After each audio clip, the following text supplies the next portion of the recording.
We're joined by Daryl Wolfe, Chief Operations and Sales Officer for NASCAR from Daytona Beach, Florida.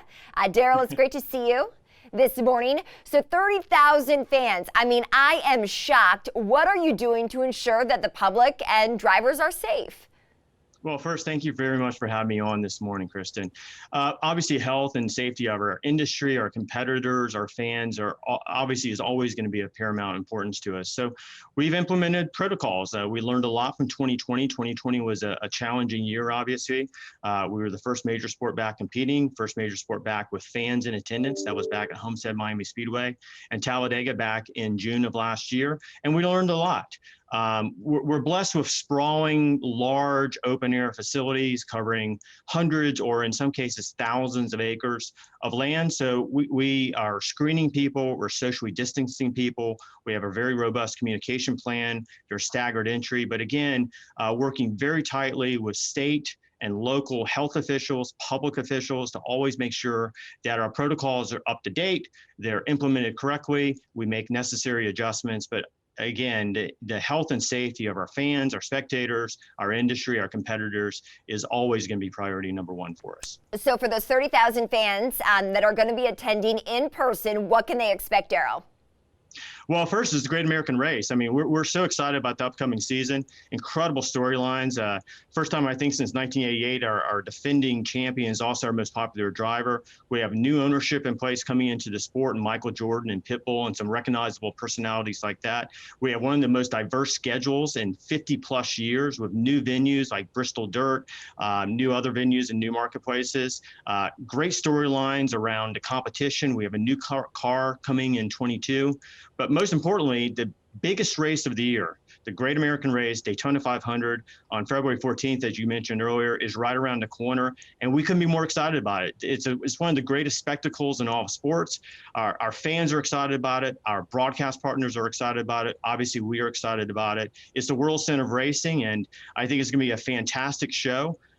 Tune in, watch. Our fans in attendance are going to have a great time, obviously, and we're just incredibly super excited about the upcoming season. Okay, so I want to take a look at the betting odds because we know that Americans are looking to bet on things, and so let's take a look here at who has the best odds to actually win. This is according to William Hill Sportsbook. Two-time defending champ Denny Hamlin leading the pack with 8-1 odds. That's pretty good. Ryan Blaney, Joe Logano, Chase Elliott, and Brad Keselowski follow with 10-1 odds. What will it do for the sport if Hamlin can win the Daytona 500 for the third straight year? Well, to your point, I don't think I'd bet against any of those five drivers. They're all really, really good at Daytona, really good at our large super speedways. Denny is, as his track record at Daytona is obviously is proven. He's really good here.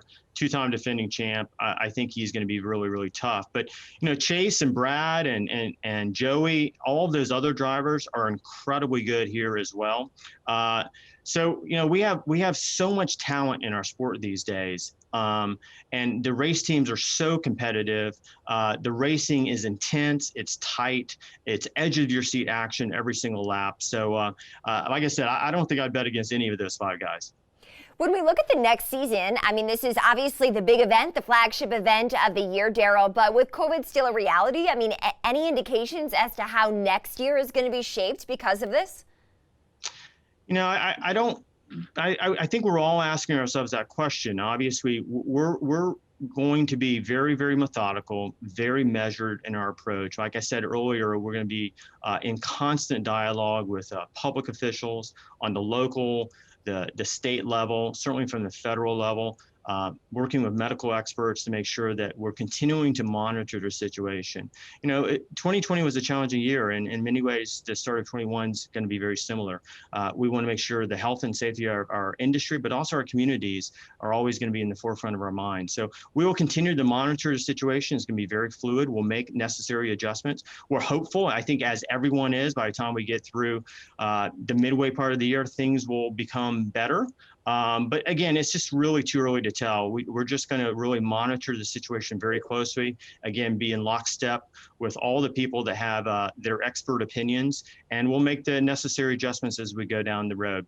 But we're excited about the season. We can't say that enough. We just have tremendous momentum as a sport, great storylines, and just excited about what's coming up, especially with the 500 just a few days away. All right, Daryl Wolfe, Chief Operations and Sales Officer at NASCAR. We're looking forward to the race, February 14th. Got it on the books. Thank you so much.